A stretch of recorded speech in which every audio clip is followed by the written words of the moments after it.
বাংলাদেশ সেনাবাহিনীর প্রধান হিসেবে দায়িত্ব গ্রহণ করেছেন জেনারেল ওয়াকার উজ্জামান। রোববার আন্তঃবাহিনী জনসংযোগ পরিদপ্তরে পাঠানো এক বিজ্ঞপ্তিতে এ তথ্য জানানো হয়। আইএসপিআর জানায়, সেনাবাহিনী প্রধান হিসেবে দায়িত্বভার গ্রহণ করেছেন লেফটেন্যান্ট জেনারেল ওয়াকার উজ্জামান।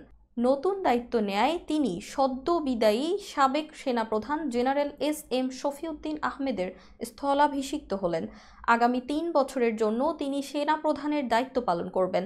গত ১১ জুন আন্তঃবাহিনী জনসংযোগ পরিদপ্তরের পাঠানো এক বিজ্ঞপ্তিতে বাংলাদেশের পরবর্তী সেনাপ্রধান হিসাবে নিয়োগ দেওয়া হয় ওয়াকার উজ্জামানকে। আইএসপিআর জানায়, লেফটেন্যান্ট জেনারেল ওয়াকার উজ্জামান ১৯৮৫ সালের ২০ ডিসেম্বর ১৩তম দীর্ঘমেয়াদী কোর্সের সঙ্গে বাংলাদেশ সেনাবাহিনীতে কমিশন লাভ করেন। তিনি Mirpur defence services command and staff college এবং যুক্তরাজ্যের joint services command and staff college থেকে গ্র্যাজুয়েশন সম্পন্ন করেন।